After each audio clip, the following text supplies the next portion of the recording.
Welcome to We're the Harrises. I'm your host, Ryan Harris, champion Super Bowl 50, alongside the legend and current NFL player, Shelby Harris.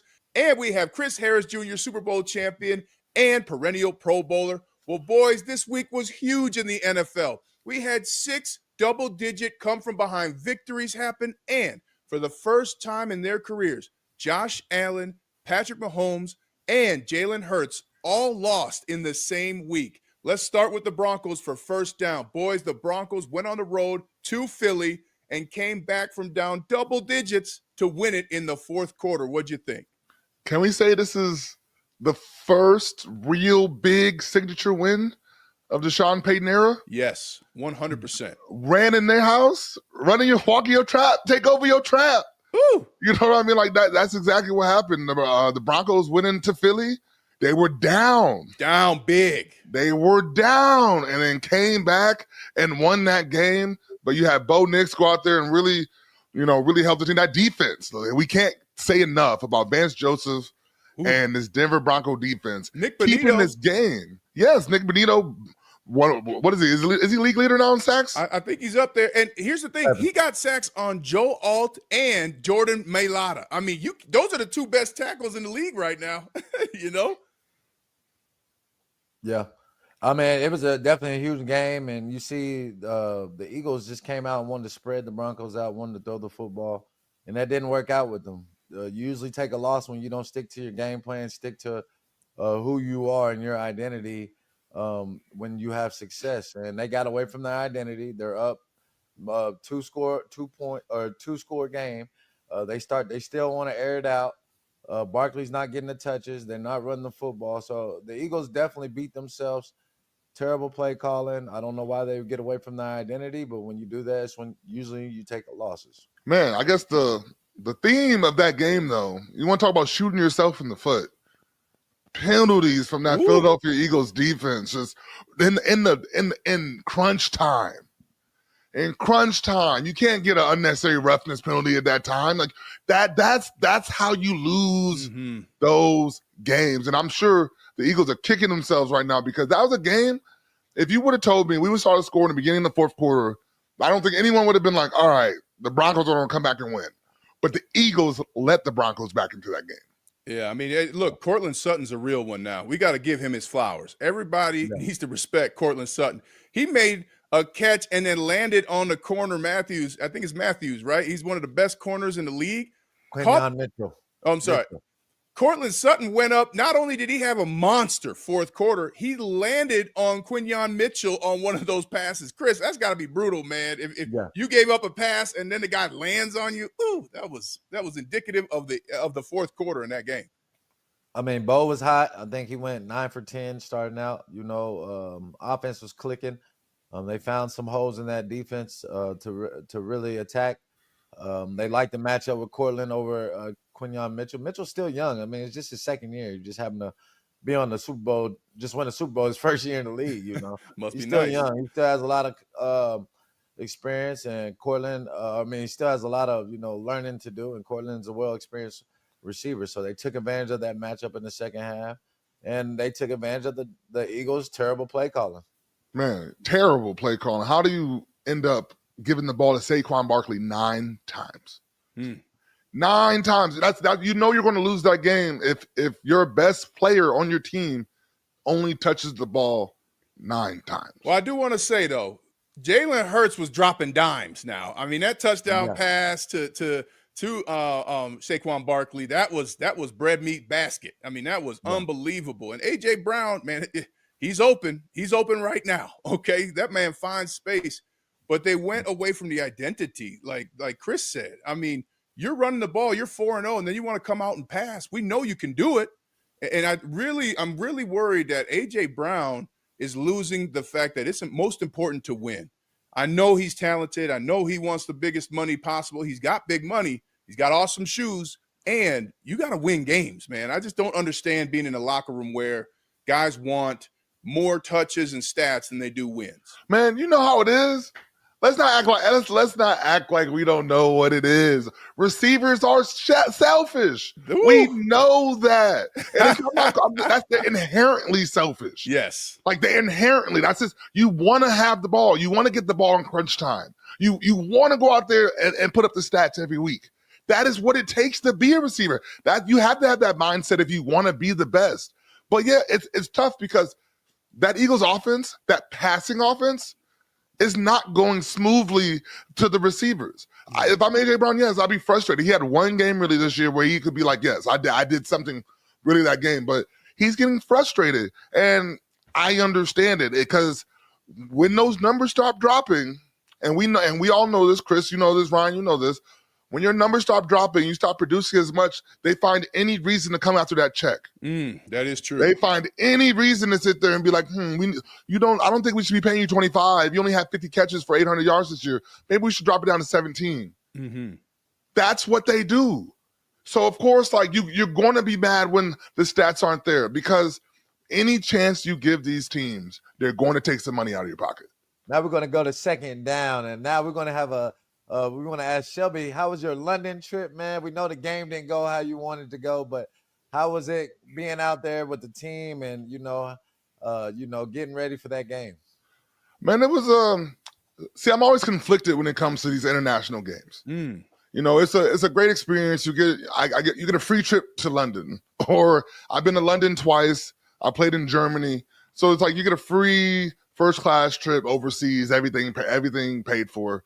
And so it's cool. You know what I mean? Like you get to go culture yourself. You got to go different places. And that's the cool part about London. There's things that are thousands of years old. Yeah. But you know what I mean? So that's like the real history behind it. So I think that's the cool part of being able to go back there, going through the city. Because we went out there Wednesday night and we got there Thursday morning. And then so we really only had Friday as our real, travel around time. Now, the issue I always have, and I always reiterate this, is that when these international games, the game's really the least focused on thing of the week. Right. and that's what people don't get. Like you have a lot of young players who are like, "Oh, I'm trying to go downtown London. Yeah. I'm trying to go see this. I'm trying to go see that." And no one's, and the preparation, the focus of the game isn't necessarily always there. And I'm always a big believer of the team that's the most focused on the trip is the one that's going to figure it out and win. And that's, to me, the team that gets in there earliest. I mean, when we played in London, we came in on a Wednesday night and went right to practice Thursday morning. Coach is saying, sleep on the plane. Yeah, right. 20, at every international game, 20 guys on the team are getting their passports for the first time. Like you said, Shelby, they hadn't been. And so I always think coaches miss this opportunity. Get there early. Give the guys a day to go explore another city in another country. I can't believe you have to actually say that out loud. That shows you how much there's egos with head coaches in the NFL. But I'm with you, Shelby. You got to let your team enjoy that moment and then focus on the game. And when you leave midweek, it's very hard to do that as a player. Yeah, but I understand. But I also think of it like this too, and I understand it on this aspect. If you're not going to take the bye week the week after, you cannot go the full week. Right. Because that's when you're going to mess yourself up with the time change of the jet lag. But since we're not taking our bye week, we're playing Pittsburgh on next Sunday. We're going straight back into another game, back to work tomorrow. We're blaming the NFLPA for that. Everyone should have a bye week after an international game, period. That should have been in the contract. That's tough. But other than that, though, the London trip was cool. It was really nice to be over there. And I think I look at this as a way of team bonding. You're kind of forced, like a camp situation again, into a hotel with your teammates. Most families didn't travel. And it's just you and your boys hanging out for the week, really getting to know each other more and just hang out and really building that team bonding. So I really enjoyed it. I always love these international trips going over there and just getting to see how it is. But, it is definitely ways it could be done better. It's definitely ways it could be done better.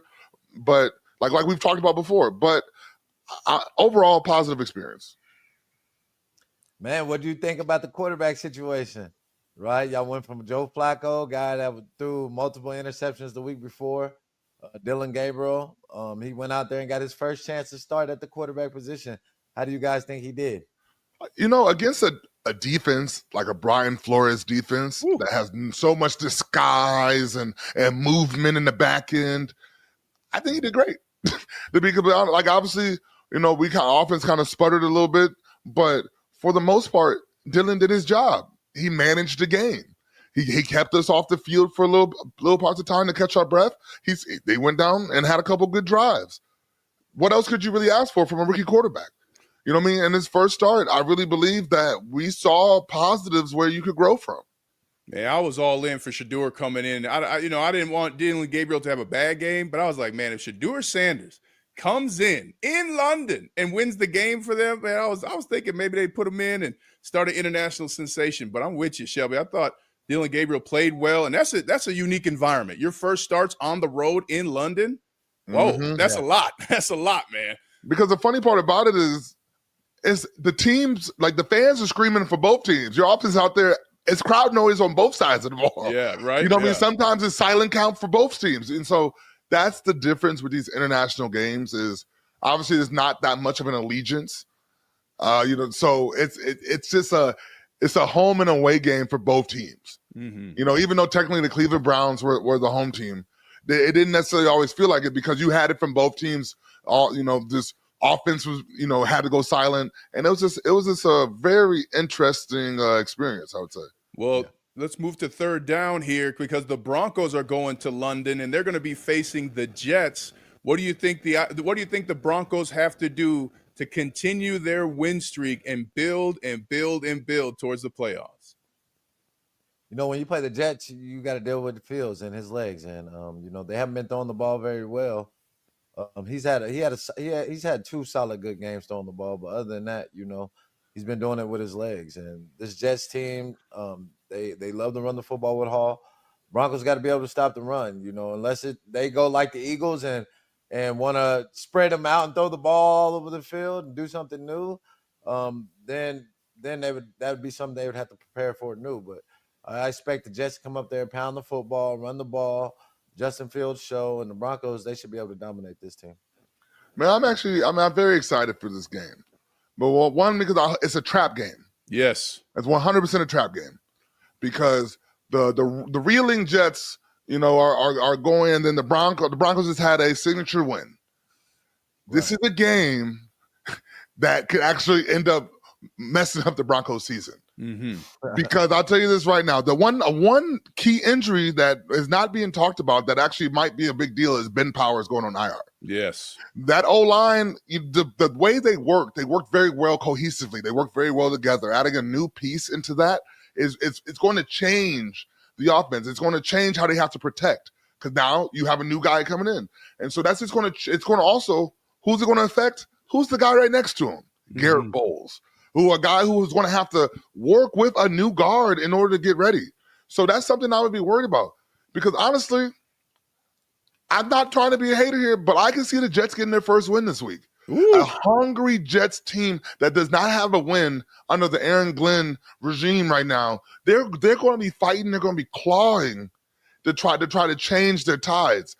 But I just see that injury up front actually being a bigger deal than what a lot of people are saying, because you have a Quinnen Williams in the middle who might feast on that. So that's where I'm kind of worried with the Broncos. Is that's a big injury. That's a big part of that O-line and what they do. My biggest thing for the Broncos, you got to get rid of the penalties, right? You got to get rid of the penalties. Way too many penalties, back-to-back plays in each of their games the last 3 weeks. That has to stop. But to your point, Shelby, about a trap game, to me, the Broncos win this game on the road in London against the Jets Monday, because what was that flight like after the Eagles? Yes, you had a signature win, but all three of us know there is winning and then there's handling winning. And so I want to see the Broncos handle success and not be satisfied, right? You can't have a full belly in the NFL. You got to be hungry every week. And that's on the leadership on the team to pay attention in practice, to get over the time change and all the different variables and focus in to make sure that they can handle success. I don't see the Broncos losing to the Jets at all. I can't remember the last time the Broncos ever lost to the Jets. I mean, our research guys in the back. Huh? What'd you say? Tim Tebow says hello. Oh, I Even can tell with you when we Tebow, lost to the even with Jets. I was Tebow, we there. beat the I know, Jets. that's what I'm saying. He says Yeah. hi. I can remember. I was there. Sam Darnold hit like his 50-yard touchdown run on us and bucked our head in. That's That was right. it. Roby. We had a tough game. Hey, I forgot about that one. That's probably the only time, right? Yeah. And I just don't see this team coming out with scoring on this defense. You know, I think it's going to be very hard for Fields to get going. Their defense isn't playing lights out like that this year. Sauce Gardner isn't just locking everybody up this year, so they can be had. You know, it's. I wish Coach Glenn can get a win. You know, Yes, just not this week. You know, you just got to start next week. I just don't see it happening. Well, let's go to fourth down, and boys, we got no undefeated teams left in the NFL. So, which of the upsets surprised you the most? The Jaguars beating the Chiefs on Monday night, or was it the Texans beating the Ravens? Whoa, we got some problems with the Ravens. And then you got the Patriots and Bills. The Patriots getting a win against the Bills. Come on. Man, it got to be Patriots versus the Bills. I don't think anyone really gave the Patriots a real shot at that game going into it. Nobody. Especially against a team like Josh Allen-led Bills team that has been strong most of this whole season. Nobody would have expected that. But you talk about the Stephon Diggs revenge game. It obviously, it was personal for that whole team. Yes. They went out there and they fought for their brother Stephon Diggs, and they went out there and put on a hell of a show.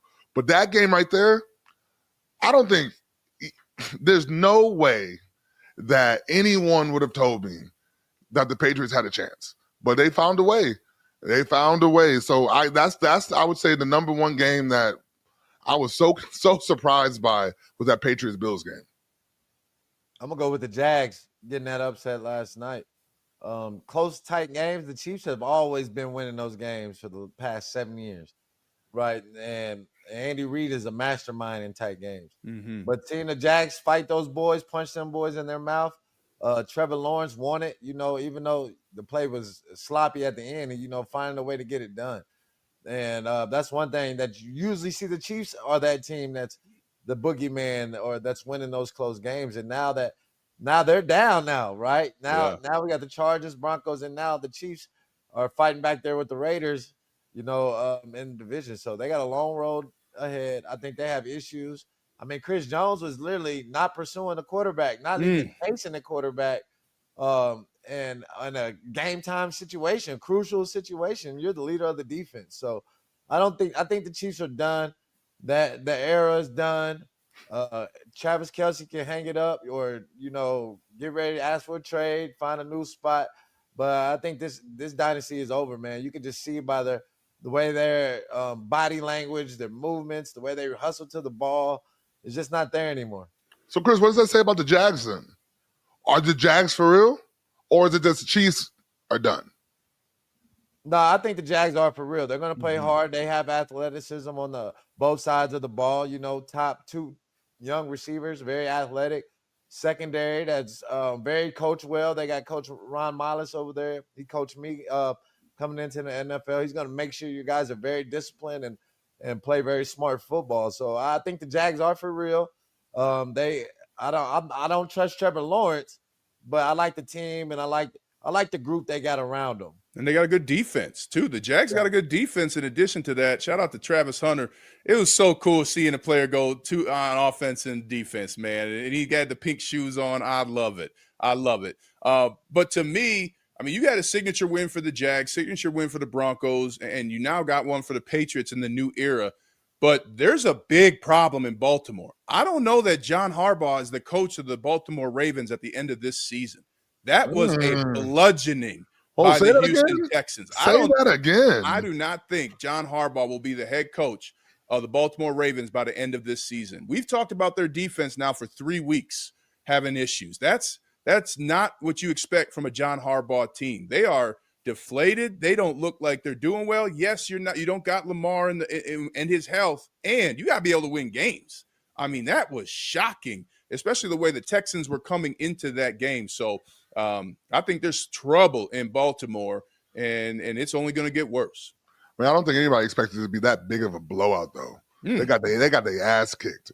They still have Derrick Henry. They still have all these players. They still so you're telling me that literally Lamar Jackson is your offense and your defense? Yes, right? I mean, come on. Yeah. That's what doesn't make sense is, all right, your quarterback went out, cool. That doesn't mean your whole team should fall apart, though. Yes. And so that's where the mystery of the Baltimore Ravens, but that's crazy. You think so Harbaugh is on the hot seat now. I mean, they look like a team that's tired of hearing the same message, and they're not doing new stuff. And we all would agree. The worst thing a coach can do is when they come in and you're losing, they say, guys, we're not going to change anything. You're sitting in the seat like, we better change something. You know what I'm saying? We got to do something different here. So I just think there's some big issues there in Baltimore. Man. I don't see him being fired, but I definitely see some changes happening, defensive changes. I mean, this organization has gone through a new coordinator almost every year when you look at it. And then Lamar Jackson, he's finally, I think he's having a consecutive offensive coordinator this year, but they just don't look in sync. Derrick Henry is like a no-show. He hadn't done anything for my fantasy team the last 4 weeks. I'm like, what's up, man? We got to get him back rolling.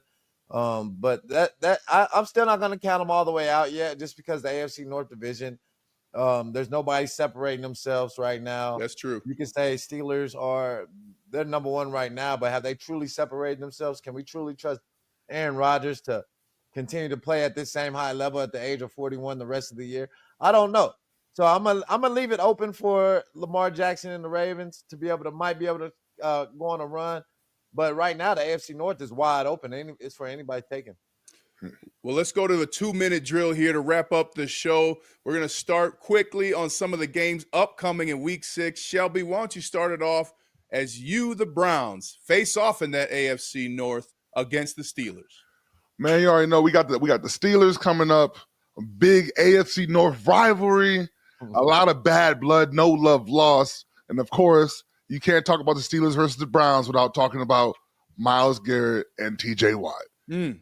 Obviously, two opposing teams, rivals.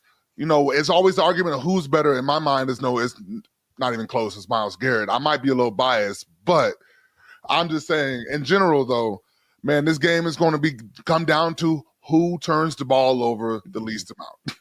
And I'm just going to be completely honest. It's going to be 100%. It's going to be an offensive game. You got two really good defenses going against these offenses. I'm actually very excited to go against who I believe is to go Aaron Rodgers, who I've always believed is one of the best pure passers this game has ever seen. And so I think this game is going to be a defensive battle, a true defensive battle. It's going to be a lot of trash talk. It might be a little bit of shoving in it's no love lost between these two teams. Yes. And I can't wait to go down to Pittsburgh and stomp them boys out. Well, hey, my week 6 matchup, I'm looking at the Eagles at the Giants. Now, I want to be wrong, but I see the Eagles bouncing back on a short week and saying, hey, guys, we got that loss off our backs. We're not undefeated. Let's go do what we do. But I hope I'm wrong. I mean, I would love the Giants and Jackson Dart to make these plays. They're down with injuries with Malik Neighbors out, but to me, I think the Eagles come out on a Thursday night and show America they're still the ones to beat when it comes playoff time. But, man, it's exciting to see the Giants be America's team again. Oh, it's gonna be some good matchups this week, and I want to go back to what Shelby said going against Aaron Rodgers this week. Make sure you don't get off sides, bro. Hey, watch that hard count. Watch that hard count, man, because you're going to get it this week. And, he's going to be he's not going to want to lose to no rookie, right? So he's going to be on his stuff this week. I just had to throw that in there for you, Shelby. Well, to your point, Chris, I mean, that conversation we had last week about did Russell Wilson play his way out of the Hall of Fame? Don't think that, Aaron Rodgers is taking note of that conversation too. He may see himself out of it, but he doesn't want to be in that conversation either. Yeah. Well, I think he's locked in, but But man, hey, it's still a tie game. We got overtime. It's still a tie game, and let's talk about my Milwaukee Brewers. Come on, man. I couldn't let it go by without talking about my Milwaukee Brewers. We coming right at you right now. Give him the floor. Go ahead, Shel. Man, you already know the smallest market in baseball. the number 1 seed in baseball, are up 2-0 on the Chicago Cubs with a chance to go to the championship series. And I'm talking about I can't wait. As a baseball fan, a true baseball fan, there is nothing better than a small market team going out there and beating the crap out of these big market teams. And so obviously the series isn't over with the Cubs. They got to win one more to move on to the next series. But this is what baseball is about. Like playoff baseball, October baseball. This is where you see the best players really come out and shine. And so I can't wait to watch my Milwaukee Brewers. Here's my prediction, and it's extremely biased. The Milwaukee Brewers are going to win the World Series this year for the first time. Oh, my goodness. And I can't wait. Come on. Hey, well, I'm happy. The Blue Jays? Oh, hey, so here's the thing. And I think it's funny. During the season, obviously this is regular season, the Brewers swept beat the dog crap out of the Dodgers, won the season series, and then they also won the season series against the Blue Jays. We're not scared. I'm saying I'm out there throwing these pitches too. We are not scared, and we are ready to go. I'm talking about this is probably the most excitement that's been around Milwaukee Brewers baseball in a long time, and I'm just happy to be a part of it. Well, man, I'm looking forward to the Dodgers winning another one with Shohei again. But I'm cheering on the Mariners, too. I'd love to see the Mariners get after it, too, at some point. But happy for the Brewers, happy for the Mariners. But come on now. Los Doyers, man. Jackie Robinson, baby. Shohei Ohtani. Let's go. Jackie Robinson. Yeah, we got Hank Aaron. So we got history on our side, too, baby. Hey, they didn't like him when he was there, though. I'm going to say that. I lived in Milwaukee. They weren't nice to Hank Aaron, so y'all can't claim him now. Come on now. Well, I can't be a part of that. I love Hank Aaron, and we got the statues to prove it, man. Well, hey, the Brewers, baby, we're going to win it all. Well, that's this week's We're the Harrises. Join us next week to make sure you get the best insight on the NFL and, as you just heard, playoff baseball.